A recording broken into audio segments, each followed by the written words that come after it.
seputar harapan kepada Allah meliputi hajat kehidupan kita dunia lebih-lebih akhirat.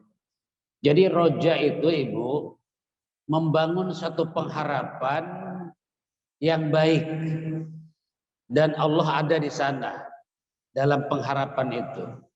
Meminta Allah memberi. Kemudian kita berlindung Allah menolong. Itulah roja, itulah harapan. Maka jiwa optimisme itu harus dibangun terus. Adanya bab ini sehingga tidak berkecil hati, tidak mudah putus asa, tidak cepat mengalah begitu. Terus mencoba dan terus kita semangat. Itulah bab roja. Mudah-mudahan saja apa yang terjadi dalam kehidupan kita yang kita hadapi, maka lewat bab ini timbul semangat baru, harapan baru, dan terus dalam harapan itu kita kembali kepada Allah. Kita sampai di bab, di hadis ke berapa benda? Ke-10 ya. Hadis ke-10. Wa anhu anin nabiyya sallallahu alaihi wasallam. Masih hadis yang diriwayatkan oleh Abu Hurairah radhiyallahu anhu bima yaqi an rabbih tabaraka wa ta'ala. Dalam riwayat ini menceritakan bahwa Nabi Shallallahu Alaihi Wasallam mengisahkan atau menggambarkan ada seorang manusia aznaba abdum zanban faqala. Ada seorang hamba, dia berdosa, melakukan dosa. Ini pentingnya bagaimana bersikap yang dimaksud bertaubat. Bertaubat itu Bunda banyak modelnya bertaubat itu. Ada model bertaubat itu seperti ini. Aznaba danbun, aznaba berbuat dosa, seorang hamba zanban faqala Allahumma gfirli zambi. Pertama Bunda, kita ini selalu beristighfar. Ya, itu pertama itu istighfar. Ini tidak bicara taubat, tapi bicara pengakuan. Berdosa, istighfar lagi, berdosa lagi, istighfar lagi, berdosa lagi, istighfar lagi. Jadi ini bukan cerita bertaubat, tapi itu kategori taubat. Hari ini berdosa, kemudian malam beristighfar. Besok siang berdosa lagi. Ya, malamnya istighfar lagi. Ada tangisan setiap waktu dan ada dosa juga yang dilakukan setiap waktu. Kira-kira kalau dalam sebutan umum itu katanya orang ini tobat sambal. Kalau tobat sambal itu bagus apa enggak? Menurut hadis ini bagus. Menurut hadis ini bagus. Itu mah tobat sambal, enggak apa-apa. Kalau menurut hadis ini itu tobat sambal itu bagus. Kan juga ada tuh. Itu mah tobat sambal nggak diampuni oleh Allah. Tidak ada hak orang menyatakan bahwa dosanya tidak diampuni Allah. Karena antara wilayah hamba dengan Tuhannya. Begitu. Ini saya fokus ke sini karena di sini masih kosong. Nanti kalau di sini saya ke sini. Itu Bunda ya. Masya Allah. Jadi bagaimana polanya, skemanya itu? menunjukkan ada satu kepastian pada diri manusia itu memiliki kelemahan mahalul khoto wa nisyan. Syarat sebagai tempat dosa, kesalahan, kehilapan, dan lupa. Ya, lupa itu nggak ingat. Gitu ya, nggak ingat itu atau hilap. Nah, itu kecenderungan manusia. Sekarang ibu dosa, bertaubat, eling, tidak akan kembali lagi, besok kembali lagi. Itu sangat mungkin. Sangat mungkin. Kemudian setelah berdosa dia menyatakan diri kepada Allah, Allahumma gfirli zambi, ya Allah, untukku ya Allah, ampuni untukku zambi, atas dosaku. Jadi istighfar. Istighfar aja. Kan gini ya Bu ya. Saya akan berhenti dari gibah, nggak akan ceritain orang lagi, ceritain gosip lagi, besoknya ketemu cerita lagi, kan gitu ya Bu ya, cerita lagi, dosa lagi, di sini dosa, di sana dosa, di mana-mana orang berdosa. Sebaik-baik orang berdosa yang bertaubat pada Tuhannya. Itu. Jadi dosa berarti berbuat dosa. Dosa itu ada dosa kepada Allah. Dosa yang tidak bisa diceritakan kepada orang lain yang ada pada diri kita. Saya ini maksiat bahwa itu dosa, tapi saya nggak bisa, tetap saya melakukan. Saya tidak mungkin juga curhat kepada orang lain karena malu. Ini aib saya. Jadi yang tahu hanya saya dengan Allah, tapi saya tidak bisa meninggalkan. Kira-kira model begitulah dosanya. Karena ibu, orang yang tidak bisa meninggalkan dosa itu ada dalam keputusasaan. Untuk apa saya sholat, untuk apa saya ngaji, karena saya ini masih berdosa. Setiap hari saya berdosa. Kata Allah, jangan begitu. Jangan begitu. Jangan sampai begitu, kata Allah. Karena menurut hadis ini, terus bagaimana? Faqalallahu tabaraka wa ta'ala aznaba abdi dan ban. Ternyata hambaku itu berdosa lagi. Kata Allah begitu. Kan gini. Ceritanya hamba bicara, ya Allah, ampuni dosaku. Kata Allah, oh ternyata ini hambaku berdosa. Terus kata Allah begini Bunda, fa'alima annahu rabba yaghfiru dzanba wa ba'khudhu bi dzanbi. Si hamba itu begini, kita ini.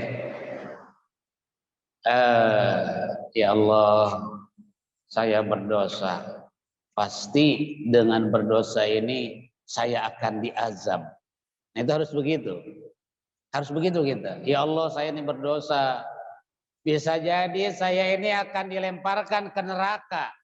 Itu tuh harus begitu. Kalau perasaan harus begitu.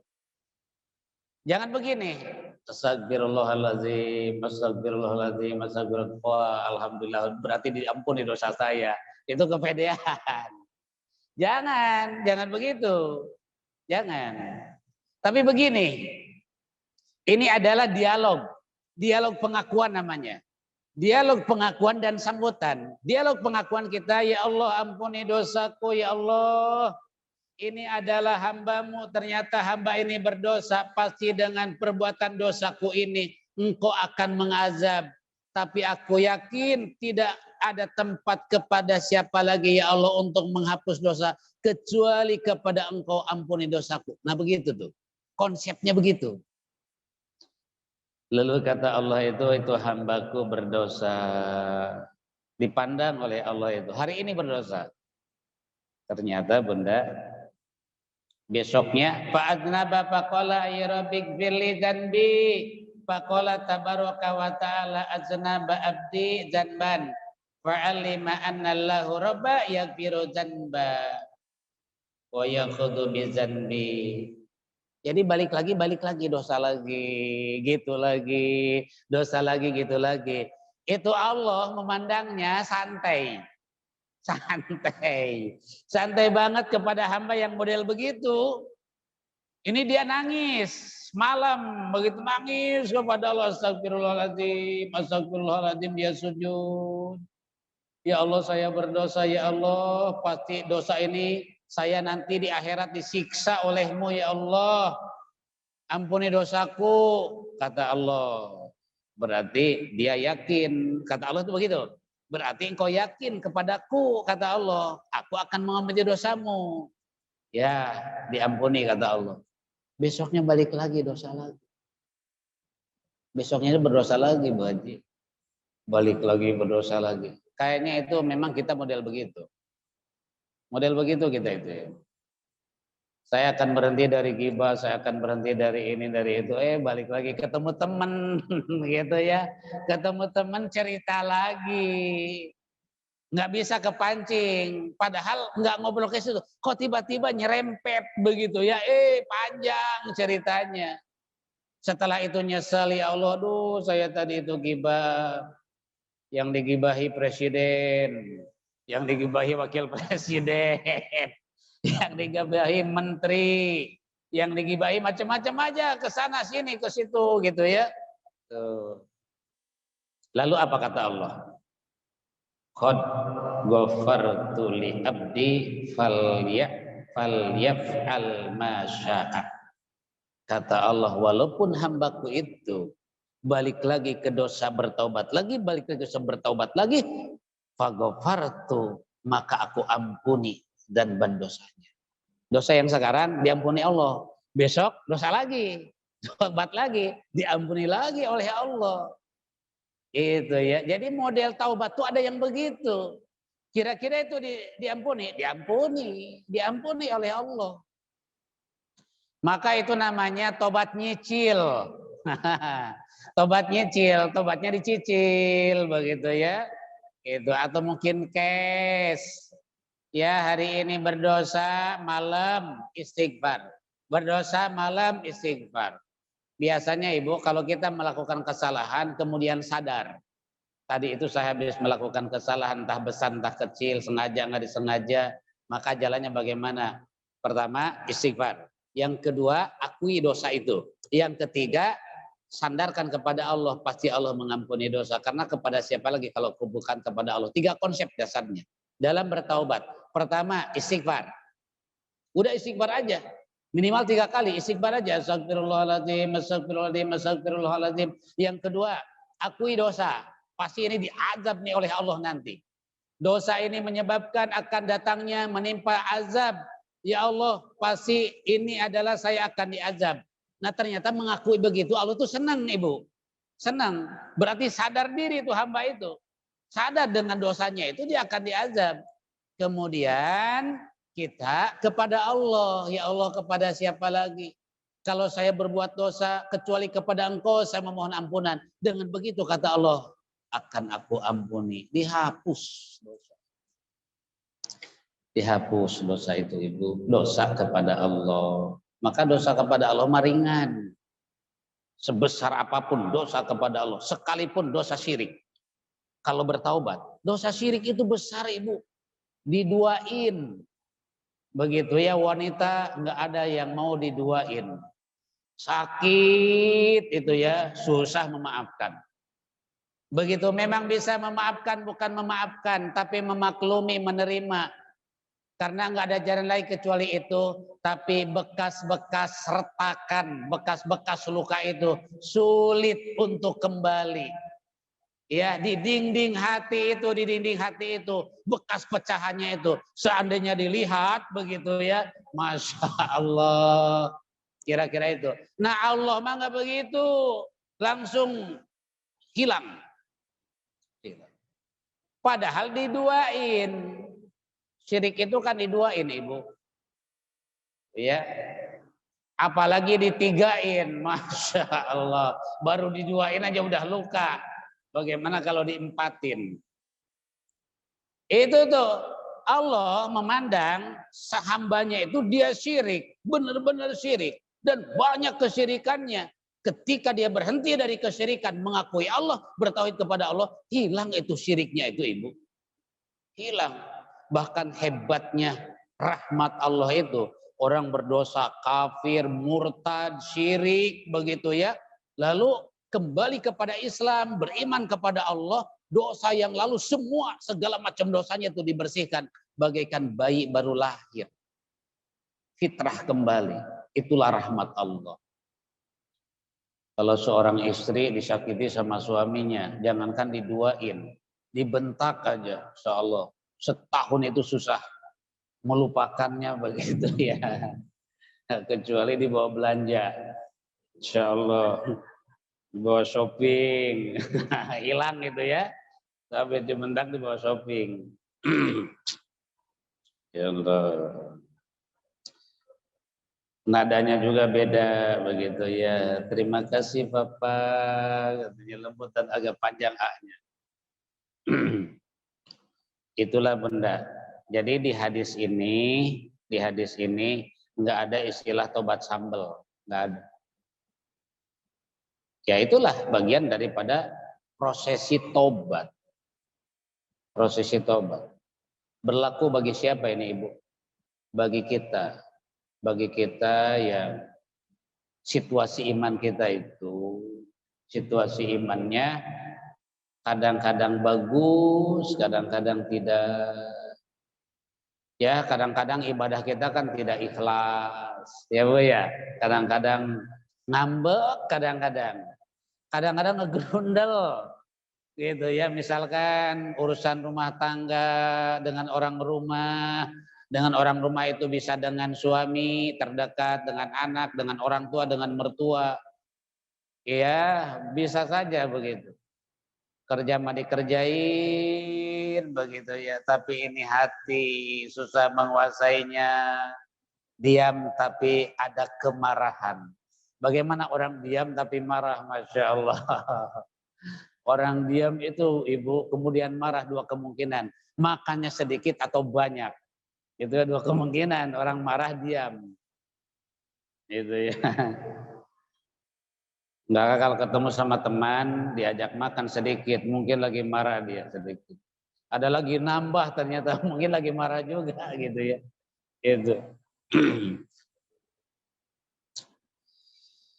Hadis berikutnya Bunda, wa anhu qala Rasulullah sallallahu alaihi wasallam, walladzi nafsi biyadihi, kata Nabi sallallahu alaihi wasallam yang aku itu dalam genggamannya, lawalam tuznibu, sekiranya manusia itu tidak ada yang berdosa, tidak ada yang berdosa, bersih, tidak ada yang berdosa.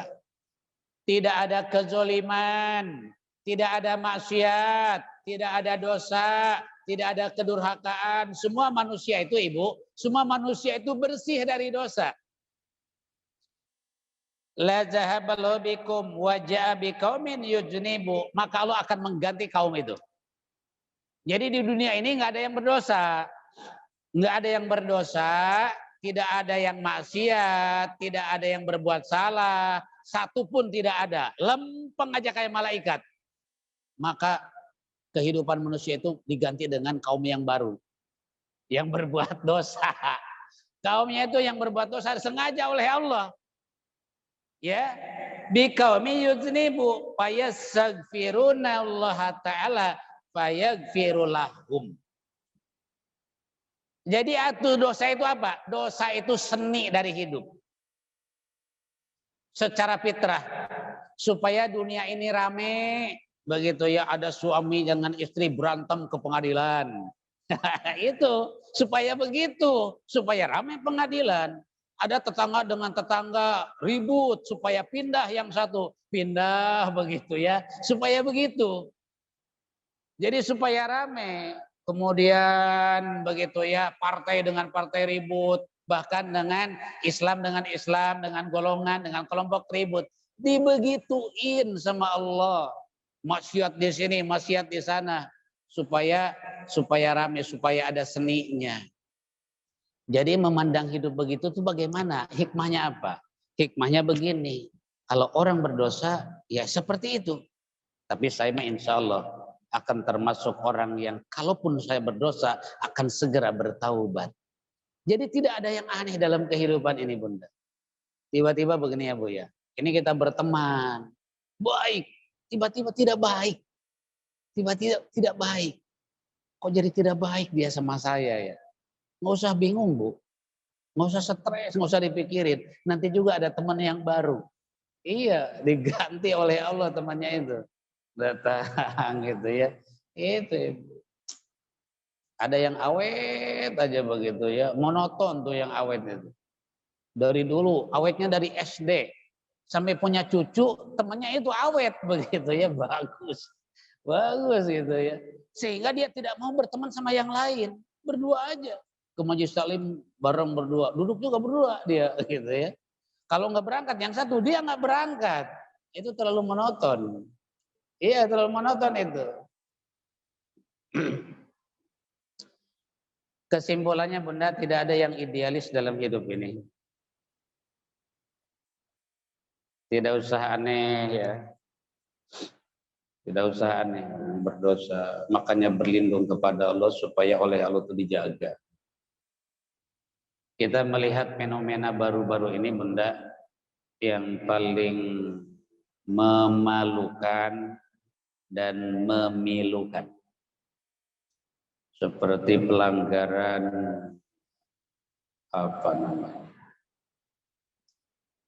pelanggaran kejahatan. Cerita ada pembina pendidikan yang lembaganya itu pesantren, ya Bunda ya, prihatin banget. Efek psikologisnya sangat luas, dampak negatif sangat luas, sangat luas. Makanya dalam sejarahnya juga Bunda, dalam sejarahnya pemimpin agama itu harus ada pendamping, dan pendampingnya itu mengawal. Itu mengawal, kemudian menciptakan rasa, membangun satu kehidupan yang indah. Itu Bunda, dalam ketokohannya harus begitu. Jadi pemimpin negara, pemimpin umat, pemimpin di lingkungan, itu harus ada keselarasan dengan pendamping. Iya, harus ada keseimbangan, keselarasan. Supaya apa? Supaya terjaga. Itu terjaga. Yang kedua, supaya memiliki power yang kuat dalam membangun dakwah itu begitu. Rata-rata Ibu, ketika ada kasus pelanggaran begitu ya, apalagi hal yang sangat-sangat memalukan dan memilukan itu partner hidup dalam hubungan dengan pendamping itu tidak harmonis dan tidak dinamis. Itu ya. Harmonis itu apa? Harmonis itu suatu kehidupan dalam rumah tangga yang seimbang. Jadi ada kesan begitu. Suami istri sebagai tokoh, sebagai ustadz, sebagai kiai. Nah itu si ustadz sama istrinya, kiai sama istrinya itu harus ada keselarasan. Sehingga berpikir sama untuk agama. Karena ada ustadznya ceritanya ngebina agama begitu ya, ngebina umat, tapi istrinya itu glamor, ngemol gitu ya, iya gitu, ngemol gitu. Bahkan habis ngaji ustadznya diajak, ayo Pak ngemol gitu ya, itu tuh. Boleh-boleh aja gitu ya, gitu ada. Itu ya. Sampai curhat si ustadznya itu begitu ya sama jamaahnya. Sama-sama curhat sama jamaahnya juga. Itu Ibu. Itu harus harmonis. Harmonis itu suatu kehidupan di dalam hubungan itu seimbang. Ada irama yang sama. Ada irama yang baik di situ begitu ya. Dari interaksinya, komunikasinya, saling mengisi, menambah begitu. Terus dinamis. Dinamis itu ya itu tadi Ibu, ya sewaktu-waktu bareng di majelis, ya sewaktu-waktu di mall begitu. Ini enggak gitu ya. Sendiri ya pokoknya begitu. Tidak kelihatan. Tidak ada irama yang nampak sebagai uswah begitu ya di dalam kehidupan itu. Kadang-kadang begitu. Bisa suaminya menguasai istrinya sehingga si istrinya itu manut begitu ya dan tunduk, dalam penderitaan juga dia tunduk. Kira-kira ada yang begitu? Ada yang begitu. Ada yang begitu Bunda. Maka itulah pendampingan itu harus seimbang. Agama itu akan kuat, apalagi wanita. Al mar'atus solihatu imadul bilad. Wanita solihah itu Ibu sebagai tiang pancangnya negara. Coba kalau istri ustadz solihah, kuat dakwahnya itu si ustadz itu. Kuat itu dakwahnya itu. Pasti begitu. Memang kaidahnya begitu Ibu. Pasti kuat dakwahnya. Kuat, baik begitu ya. Karena kan figur begitu ya, figur. Pesantren sekarang itu sedang musibah besar ya. Insya Allah mudah-mudahan kita dilindungi Allah, diri kita, keluarga kita. Saya juga mohon doanya Bunda supaya istiqomah dalam membina umat, mengelola pendidikan pesantren. Dari dulu itu saya ditawarin membina pesantren, tapi belumnya itu ya belum bisa aja itu Ibu. Sekarang ada ini terlanjur aja sekarang ini. Ya itu ya ada semangat, ternyata ada tanggung jawab moral. Itu ada tanggung jawab moral ya harus begitu. Itu Bunda ya pendidikan. Prihatin banget. Nah, itulah tidak aneh manusia itu harus macam-macam, Kalau tidak macam-macam manusia, lempeng-lempeng aja diganti oleh Allah dengan kaum yang macam-macam. Kalau menurut hadis ini begitu, Bunda. Aneh, tidak aneh karena memang disitulah ada rahmat Allah. Karena ada rahmat Allah itu, dengan adanya rahmat Allah, maka ada dosa manusia. Sudah diawali di zaman Nabi Adam, sudah diawali. Kenapa? Karena ada rahmat Allah. Tidak akan nampak rahmat Allah kecuali ada sebab datangnya rahmat Allah. Rahmat keampunan itu karena ada dosa. Secara fitrah manusia berdosa. Secara fitrah manusia berdosa. Wa an Abi Ayyub Khalid bin Zaid radhiyallahu an qala sami'tu Rasulullah sallallahu alaihi wasallam. Abu Ayyub itu mendengar Rasulullah yaqulu laula annakum tuznibun.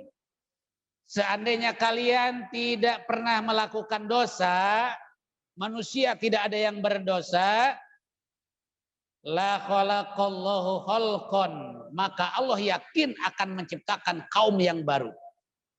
Kaum yang baru itu yuznibuna berbuat dosa, fayastaghfiruna fayaghfirulahum.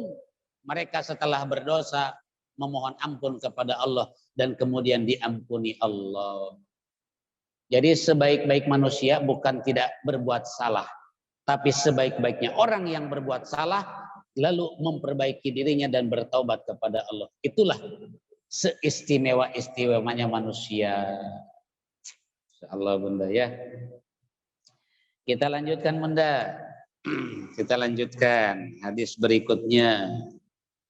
Qala kunna qu'udan ma'a Rasulillah ma'ana Abu Bakrin wa Umar fi nafarin, dalam sebuah perjalanan, faqama Rasulullah sallallahu alaihi wasallam min baini azhurina fa abta'a alaina fa khashina ayuk tata'a zunana fafaji'na fakumna fakuntu awalla man faji'a fakharajtu abtagi Rasulullah sallallahu alaihi wasallam ataitu haitun li ansori. Kisah ini begini Bunda. Ketika bersama duduk dengan Rasulullah, duduk para sahabat, di situ ada Sayyidina Umar, ada Abu Bakar, ya duduk-duduk. Tiba-tiba Rasulullah pergi dan tidak kembali. Timbullah rasa khawatir, menunjukkan bahwa ada ikatan batin yang kuat antara Rasulullah dengan para sahabat. Ketika Rasulullah pergi, tidak kembali, itu timbul rasa khawatir. Khawatir kenapa-kenapa. Begitu. Nah, semestinya begitu Bunda.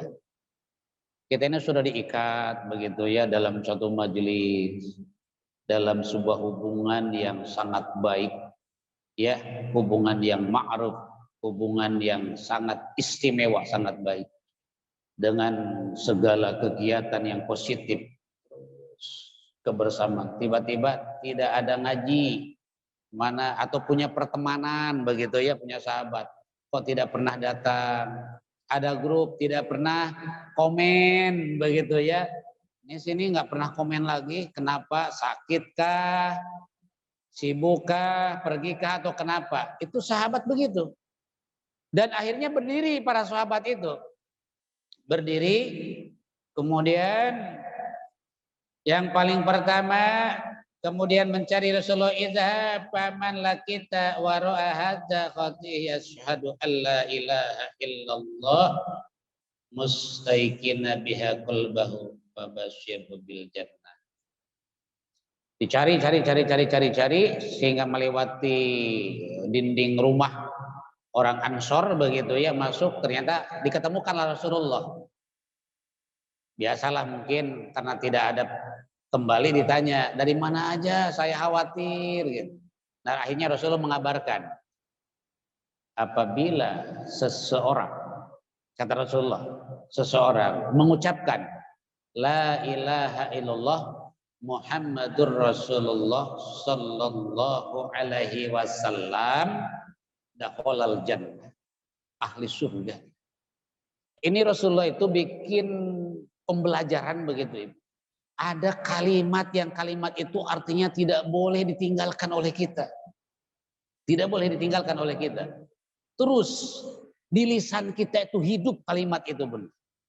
Kalaupun mungkin bukan kalimat zikir, kita sedang di kendaraan di mana lisan itu seperti ngunyem, tahu ngunyem nggak Ibu? Berbisik. Allah, Allah, Allah, Allah, Allah. Gitu. Paling tidak begitu ya. La ilaha illallah, la ilaha illallah, la ilaha illallah. Terus gitu ya, dibiasakan. Nanti itu Bunda, kalau kita membiasakan kalimat la ilaha illallah di lisan kita, basah di lisan kita, pada saat syakaratul maut, meskipun tidak ada yang membimbing kita, memandu kita, menuntun kita, karena tidak ada jaminan orang bisa menuntun kita. Gitu ya, misalkan Ibu pesan sama saya, Ustadz kalau saya nanti syakaratul maut tolong bimbing saya. Ternyata Ustadz duluan yang syakaratul maut. Bisa saja begitu. Itu Ibu, kepada siapa kita berpesan? Kepada anak-anak kah? Tapi sekarang mah ada yang dahsyat Ibu. Ya, mungkin kritisnya kelamaan, pakai M3.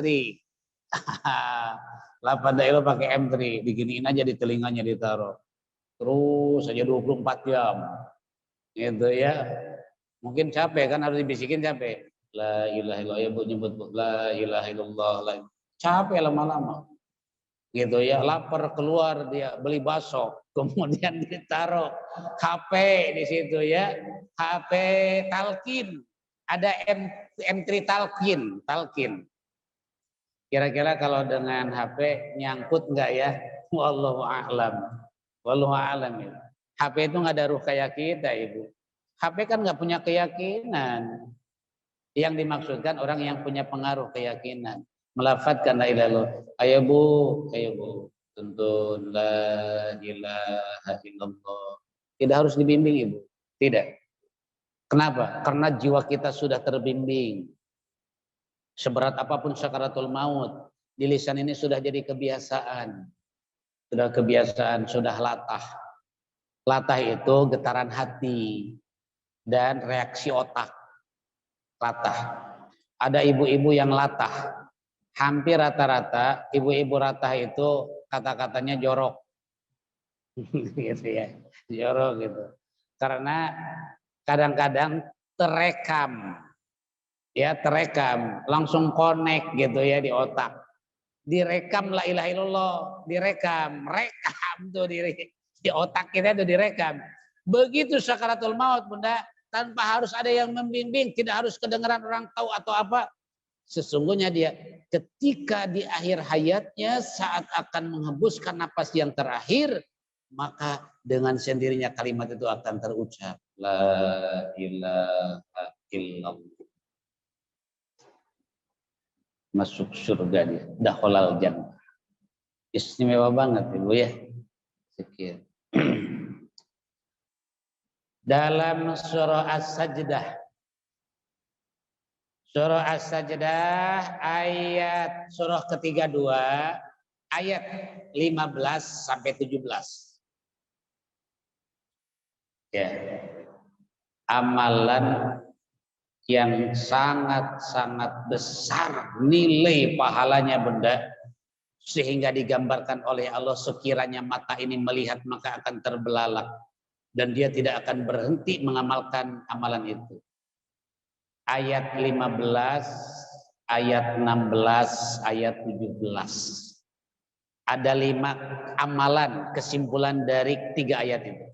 Pertama, baca Quran. Yang kedua, memperbanyak sujud, sholat sunnah berarti. Yang ketiga, zikir. Zikir yang bagus, la ilaha illallah. Pertama, membaca Al-Quran. Baca Al-Quran. Jadi ada 5 amalan, Bunda. Ada 5 amalan yang 5 amalan ini memiliki bobot pahala yang sangat besar dan itu amalan keseharian kita. Ya, supaya lisan tuh apa bahasa lisan kita itu. Pertama, baca Quran. Yang kedua, memperbanyak sholat sunnah, duha, hajat, taubat, dan seterusnya. Sholat sunnah rawatib. Yang ketiga, zikir. Zikir yang paling utama kalimat tasbih atau kalimah thayyibah. Yang keempat, tahajud. Tatajafa junubuhum anil madoji yad'una rabbahum taufan wa tama'an. Khaufan wa tama'an. Wa hum la yastakbirun. Ma ukhfiya lahu min qurrati a'yun jazaa'an bima kanu ya'malun. Ayatnya begitu. Yang keempat, tahajud. Yang kelima, sedekah. Jadi ada 5 amalan, Bunda. 5 amalan ya. Amalan harian, baca Quran, memperbanyak sholat sunnah, terus kemudian zikir. Zikirnya kalimat tasbih atau kalimat thayyibah. Kalau kita membaca kalimat tasbih berarti ada kalimat thayyibah di dalamnya, Ibu. Subhanallah walhamdulillah wa la ilaha illallah wallahu akbar. Terus sholat tahajud. Satu-satunya sholat sunnah yang dinamai dalam Al-Quran, penamaannya langsung Allah, membuat nama dalam surah Al-Isra ya. Ayat 79 adalah sholat tahajud. Wa minal laili fatahajjad bihi nafilatan laka asa ayyab'asaka rabbuka maqaman mahmuda. Supaya dengan sholat tahajud itu nanti kita mendapatkan surganya paling bagus. Maqam mahmuda, makom yang terpuji. Kalau mau punya tempat di surga paling bagus, Ibu, tidak ada jalan kecuali dengan jalan atau cara mampu kita ini meninggalkan atau menjauhkan perut kita, artinya dari tidur, dari tempat tidur. Berarti memperbanyak sholat malam, sholat tahajud. Berat sholat tahajud.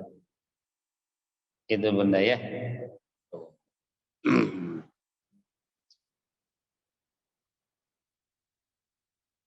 Pertama, baca Quran. Yang kedua, sholat sunnah. Yang ketiga, zikir. Yang keempat, tahajud.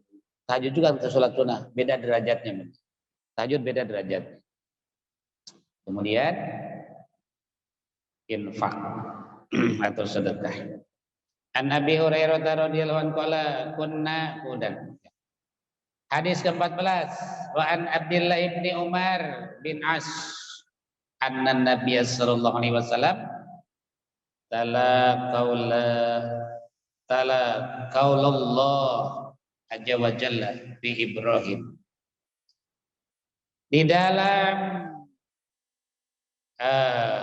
sebuah kisah ketika Nabi Ibrahim membacakan dalam satu kisah begitu ya, dan Nabi Shallallahu Alaihi Wasallam membacakan sebuah ayat yang menceritakan dalam ayat itu tentang baginda Nabi Ibrahim. Baginda Nabi Ibrahim Shallallahu Alaihi Wasallam, beliau berkata, wahai Rabbku, sesungguhnya berhala-berhala itu dalam ayat surah Ibrahim ayat 63, Rabbi innahunna adlalna katsiran. Kata Nabi Ibrahim, wahai Allah, sesungguhnya berhala-berhala itu betapa banyak menyesatkan dari sebagian manusia. Faman tabi'ani fa innahu minni. Kata Nabi Ibrahim, yang mengikutiku pasti menjadi bagian dari golonganku. Al-ayah selanjutnya. Wa qala Isa, sama Nabi Isa, in tu'azibhum fa innahum ibaduka wa in taghfir lahum fa innaka antal azizul hakim. Ada begini para nabi itu Bunda ya. Para nabi pada dasarnya memiliki sifat kasih sayang terhadap umat dan bahkan betapa sangat mengkhawatirkannya keadaan umat. Misalkan umatnya itu maksiat, dosa, pokoknya perbuatan dosa yang paling dosa. Dari dosa itu paling dosa. Terus gini seolah-olah begitu ya kepada Allah itu. Sebenarnya itu ungkapan itu ungkapan kepasrahan. Ya Allah, inilah hamba-hambamu, umatku, kata para nabi. Seandainya karena sebab dosa mereka engkau ampuni adalah hambamu. Dan engkau mengazab juga, itu adalah hambamu.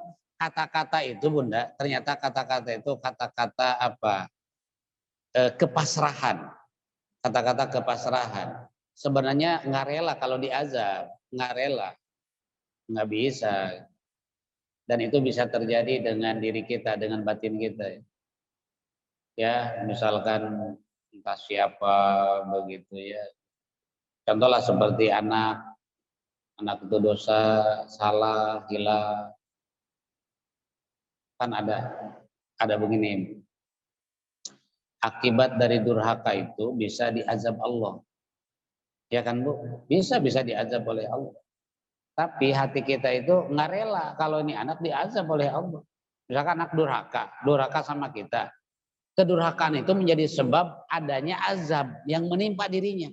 Tapi kita itu tidak rela kalau sebab kedurhakaannya itu mereka mendapatkan azab. Nggak rela ibu. Sedurhaka-durhakanya anak tetap aja tidak rela kalau terjadi apa-apa. Para rasul, para nabi begitu kepada umatnya. Sampai nangis-nangis para nabi itu. Sampai nangis-nangis. Padahal umatnya itu bandel. Umatnya itu maksiat. Umatnya itu tidak mau ibadah. Ya malas. Tapi para nabi, apalagi Rasulullah. Rasulullah itu sampai nangis-nangis kepada Allah. Sangat tidak ingin umatnya itu mendapatkan azab walaupun berdosa. Itulah para nabi. Ya, para nabi. Kemudian lalu Abi Hurairah menceritakan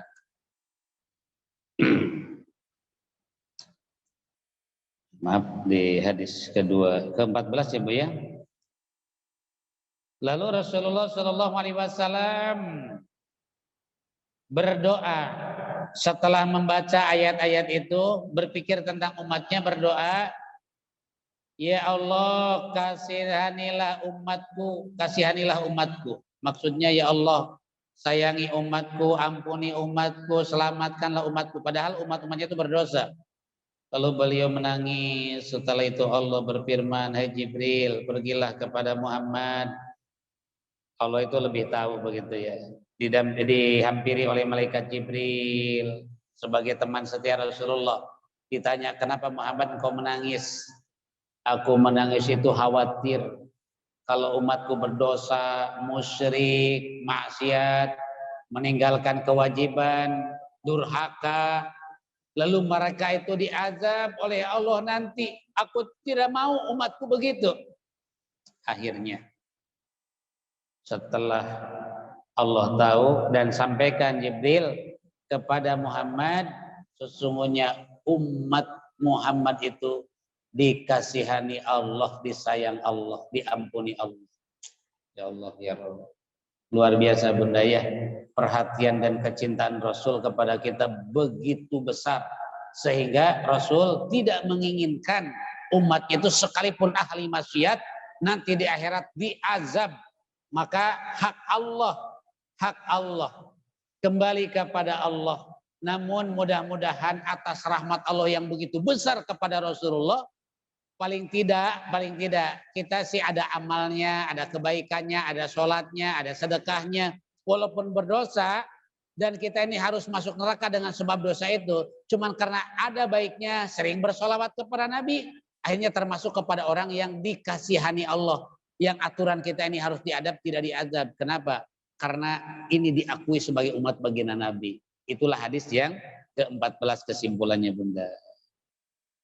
Alhamdulillah ya. Satu hadis lagi, hadis ke-15. Panjang ini hadis ini ya.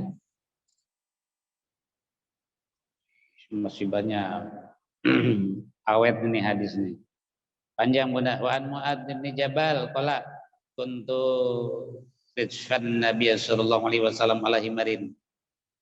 Dibonceng baginda Nabi di atas himar, faqala ya Mu'adz hal tadri ma ahaqullah ala ibadih wa ma haqqul ibadi ala Allah, qultullah wa rasuluhu a'lam. Qala, ada hak Allah, ada hak hamba. Hak hamba atas Allah dan ada hak Allah atas hamba. Sesungguhnya hak Allah atas hambanya adalah mereka menyembah dan tidak menyekutukan Allah. Ada hak Allah atas hambanya yang harus dipenuhi oleh kita. Kita mah lempeng ibadah. Ya lempeng aja ibadah. Sesungguhnya hak hamba atas Allah adalah tidak menyiksa orang yang tidak mempersekutukannya dengan suatu apapun. Artinya Bunda, menjaga keimanan itu, artinya hakikat iman itu begini. Kita sebagai hamba maka punya kewajiban kepada Allah ketaatan ibadah. Dan Allah kepada kita sebagai hamba beriman ada hak kita dari Allah. Apa itu? Hak kita dari Allah itu rahmat. keselamatan. Dengan iman yang ada pada diri kita ada jaminan, maka jaminannya tidak ada lain kecuali surganya Allah. Itu benda ya, surganya Allah.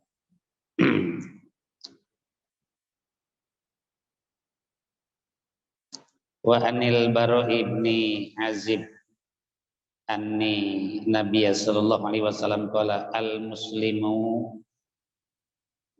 seorang muslim itu idza su'ila bil qabri, apabila ditanya di kubur, yashhadu an la ilaha illallah wa anna muhammadur rasulullah, anna muhammadar rasulullah, fazalika qauluhu ta'ala yusabbitullahu allazina amanu bil qawli sabiti fil hayatid dunya wa fil akhirah.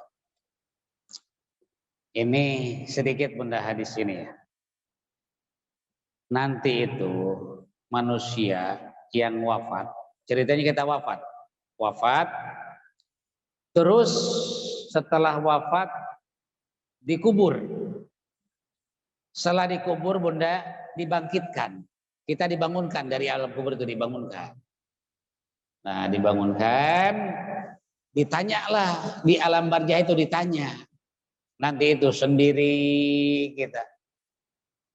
Ya apalagi digambarkan pertama kali manusia bangun di alam barzah seperti bangun dari tidur. Bangun dari tidur belum sepenuhnya kesadaran itu hadir. Masih dalam kebingungan. Setelah beberapa saat baru sadar ternyata bangun dari tidur. Setelah bangun dari tidur itu ke kamar mandi kemana-kemana gitu ya. Kalau minum, kalau haus minum. Ini dia bangun dari tidur kaget. Kaget bunda. Ada yang dirasa berbeda. Dan biasanya orang yang kaget dari bangun itu meraba. Kalau gelap itu meraba-raba. Diraba. Begitu diraba ke kiri. Ini saya ternyata di tempat yang asing. Tempat yang asing, Bu. Kok ada bambu gitu ya, diraba. Ada kain dibuka gitu. Insya Allah. Baru sadar, Bu. Ternyata saya ini wafat. Dan saya ada di alam barzah. Maka seketika dia akan menjerit. Dia akan menjerit. Akan menjerit dan jeritanya ibu, jeritanya itu tembus ke arasnya Allah. Saking kencangnya, saking kagetnya, sehingga teriakannya itu didengar oleh makhluk bumi kecuali oleh manusia. Kecuali oleh manusia, jeritannya itu. Tidak lama setelah itu datang malaikat. Malaikat Munkar Nakir datang. Nanti ditanya ibu. Jawabannya diantaranya itu asyhadu alla ilaha illallah wa asyhadu anna muhammadar rasulullah. Kalau kita menjawab asyhadu alla ilaha illallah wa asyhadu anna muhammadar rasulullah, berarti ada ketetapan kemampuan, dan membaca kalimat itu di alam barzah saat ditanya di alam kubur itu, dan bisa mengucapkan itu sebagai satu ketetapan di dunia, ditetapkan oleh Allah, selalu mengucapkan itu, mengucapkan hingga di alam barzah, maka kita akan mengucapkan itu. Selamatlah kita. Selamat. Ketika membaca kalimat itu, maka selamat. Fil hayatid dunya wa fil akhirah. Artinya orang yang ditetapkan dalam iman, karena iman ada yang dihujamkan ke dalam hati, lalu terucap dari lisan kita kalimat-kalimat thayyibah la ilaha illallah muhammadur rasulullah, hingga di alam barzah pun juga akan mengucapkan itu, selamat sudah. Kalau kita tidak terbiasa membaca kalimat thayyibah, maka tidak selamat kita di alam barzah. Nauzubillah. Yusabbitullah alladzina amanu bil qauli sabiti fil hayati dunya wa fil akhirah. Mudah-mudahan Bunda, ya, mudah-mudahan lisan kita ini selalu ringan mengucapkan kalimat thayyibah agar pada saat kita syakaratul maut tetap oleh Allah dikuatkan di lisan kita mengucapkan, dan saat dibangunkan di alam barzah ditanya dan kita mampu menjawab kalimat itu, selamatlah kita insyaallah. Silakan Bunda yang mau bertanya, monggo. Dari kajian sampai di hadis ke-16. Hadis ke-16.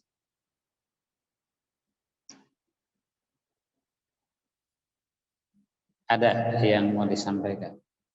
Silakan.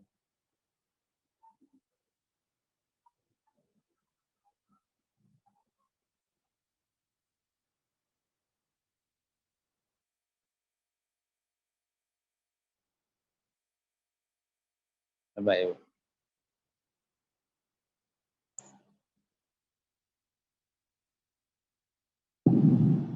Bagaimana kalau orang melakukan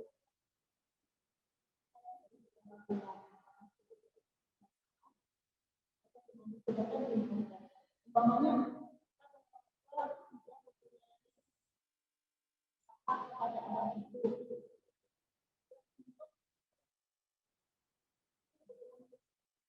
Kalau tidak merasa bersalah, tidak ada kesalahan kepada dia, dia menuntut, itu dua pilihan.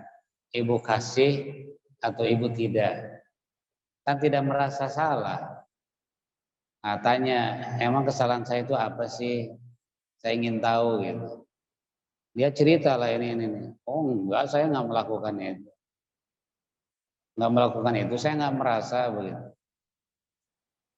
Dua hal, meminta maaf itu Bu ya. Karena meminta maaf itu dasarnya karena salah. Terus tidak salah harus minta maaf.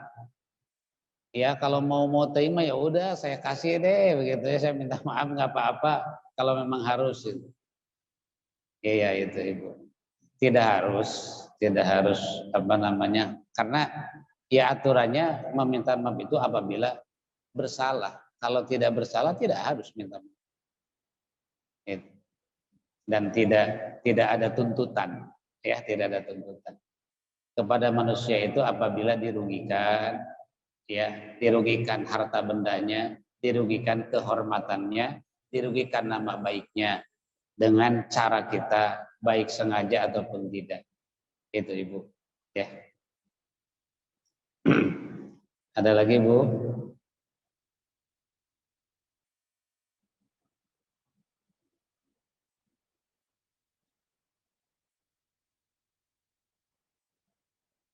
Hadis satu lagi, wa an Anas an Rasulillah sallallahu alaihi wasallam, innal kafira idza amila hasanatan ut'ima biha tu'matan fid dunya.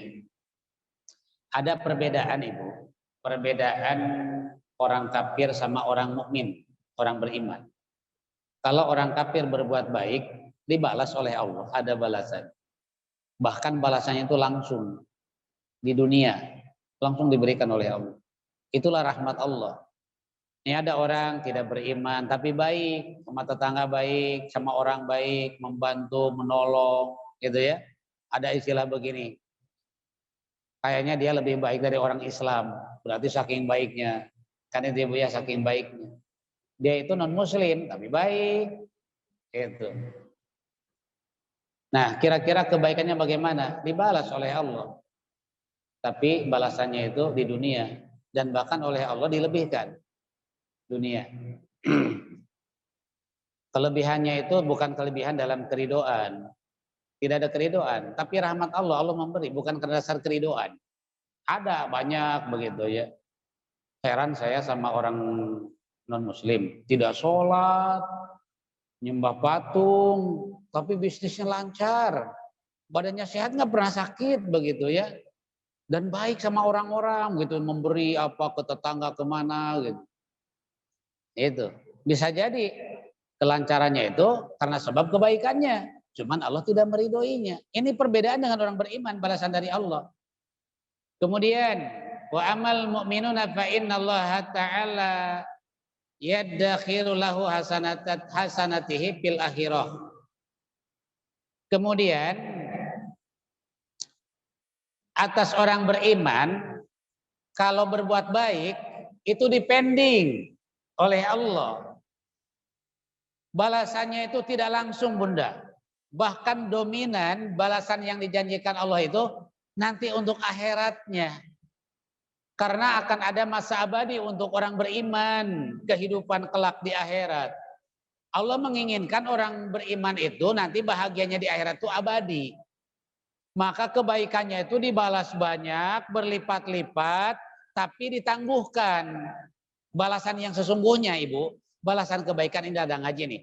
Balasan ngaji di sini itu ya begitu besarnya itu pahala yang oleh Allah itu ditangguhkan pahalanya.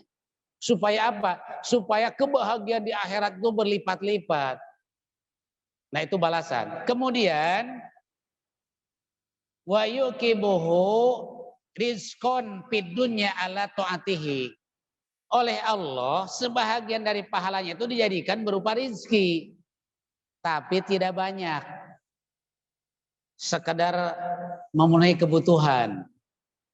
Kadang gini ya, anak mau kuliah susah, tahu-tahu ada jalan, kebayar. Begitu, Bu. Iya. Tahu-tahu butuh banget, kebingungan, ada gitu. Misalkan saya itu lagi gini, Bu, lagi bingung gitu ya. Tahu-tahu Ibu Ida, Ibu Haji Ida, WA saya. Ustad, ini ada jamaah minta tolong sama Ustad. Alhamdulillah. Alhamdulillah, berarti sudah ada tuh nyoy-nyoyan tuh. Gitu ya, sinyal. Kan gitu ya, Bu ya? Ceritanya ya, sampailah pada waktunya. Begitu waktunya, sampai pada waktunya. Akhirnya jadi indah pada waktunya. Gitu, Bu. Sekedar butuh aja. Beda dengan orang yang kafir. Begitu ya, langsung bro banyak. Gitu ya. Ya, kalau orang beriman mah beda, Bu. Beda. Inilah udah ngaji nih ya, ngaji. Ceritanya ngaji. Begitu pulang ngaji saya lapar. Di jalan ada yang bar. Ustaz dari mana? Pengajian. Di mana? Asmaul Husna. Oh, hari Jumat iya. Ini masih ada waktu kita makan dulu, Ustaz. Oh, sekedar itu. Tapi nikmat karena barokah. Udah makan, dibungkusin, Bu. Nah, begitu. Sekedar itu. Ada seninya itu. Allah itu ngasih kecukupan, aman. Ada orang begini. Saya ya tidak bisa kalau dihitung secara matematik nggak ketemu. Kenapa? Gajinya terbatas, kebutuhan banyak, anak kuliah, yang gede mau nikah, kuliah jalan, anak mau nikah terlaksana, begitu ya Bu ya. Begitu dalam hidup. Malah begitu wafat masih ada sisa. Berarti itulah tidak banyak. Malah Ibu kalau tiba-tiba mendadak kaya. Tiba-tiba mendadak kaya. Ratusan juta, miliaran begitu ya. Itu harus menangis, harus dipertanyakan. Ini kayaknya nggak seimbang ini. Sebab jalan rezeki kok bisa begini begitu ya. Jangan-jangan istidraj. Tanda istidraj akan nampak kepada orang yang tiba-tiba kekayaan dikasih. Ini. Apa? Yang muncul dari dirinya itu kepuasan, Ibu. Tiba-tiba beli ini. Enggak begini, begitu banyak. Saya harus sedekah banyak, nyari yang fakir miskin di mana. Dia mendapatkan ratusan miliar begitu ya. Dia nyari menyusuri pelosok-pelosok dengan uang yang banyak itu dia. Kan kaget dia. Gitu ya, kaget banget begitu. Oh, dia bagi-bagi. Ternyata rata-rata begitu mendapatkan dia beli rumah dari Perum jadi ke Gading Serpong begitu ya itu. Yang harga 10 miliar. Terus mobilnya Lamborghini. Padahal dia nggak pernah bermimpi itu. Yang 10 miliar begitu ya. Lalu naik dia di mobil. Terus dipoto. Begitu ya, selfie. Itu ke medsos. Begitu. Jarang Bu yang menyelusuri. Oh, ada yang susah begitu ya. Atau semua majelis taklim diberangkatkan umroh semua bareng gratis semua di sana, plus jalan-jalan ke Turki, belanja sejadah di Turki gratis semua gitu ya. Soalnya dia dapat 100 miliar. Tapi kalau saya dapat 100 miliar, benar saya gratiskan majelis taklim. Gabungkan sama saya itu. Di Perum semua begitu ya. 3 bis lah begitu ya. Di jalan saya gantian, naik ke bis ini, gantian lagi. Kan ditunggu ya beda ya. Itu. Berangkat semua. Kenapa tidak begitu? Ya Allah, dari kira-kira begitulah. Itu namanya istidraj. Nah, ciri khas orang beriman itu diberkahi oleh Allah di akhirat begitu besar pahalanya, di dunia sesuai dengan kebutuhan ibu. Ada muncul, ada nggak banyak-banyak. Khawatir tidak kuat iman kalau banyak-banyak gitu ya. Wah, lumayan nih punya modal. Kalau punya rumah 4, isinya 4 begitu. Gawat itu, tidak kuat iman itu. Modalnya kuat begitu soalnya. Kenapa sekarang kok belum nahan diri aja, nggak punya modal, lemah iman, bahaya. Ada lagi bunda ya. Insya Allah mudah-mudahan bunda iman kita itu teguh dalam hati, lisan kita basah dalam zikir, ya. Terus hidup kita sisa umur istiqomah dalam ibadah, wafat nanti kita dalam kalimat thayyibah husnul khotimah, dibangkitkan di alam barzah aman, dan saat di akhirat kita selamat ahli surganya Allah. Ada lagi yang mau ditanyakan? Udah ada.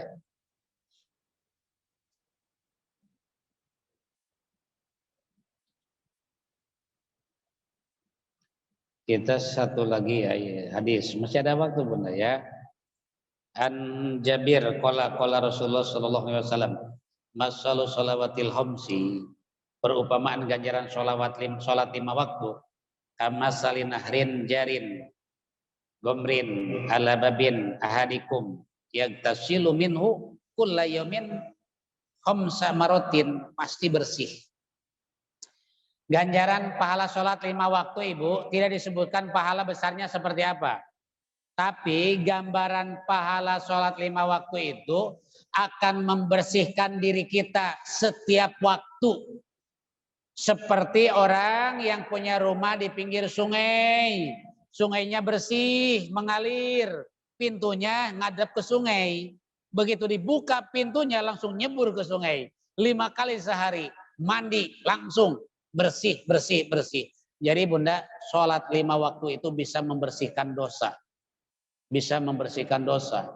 Dosa besar, dosa kecil bisa bersih. Dengan sholat 5 waktu, ada pertaubatan di dalamnya. Maka hakikatnya sholat 5 waktu itu adalah agar kita fitrah kembali kepada Allah. Sholat. Apalagi sholat sunnahnya juga dilaksanakan.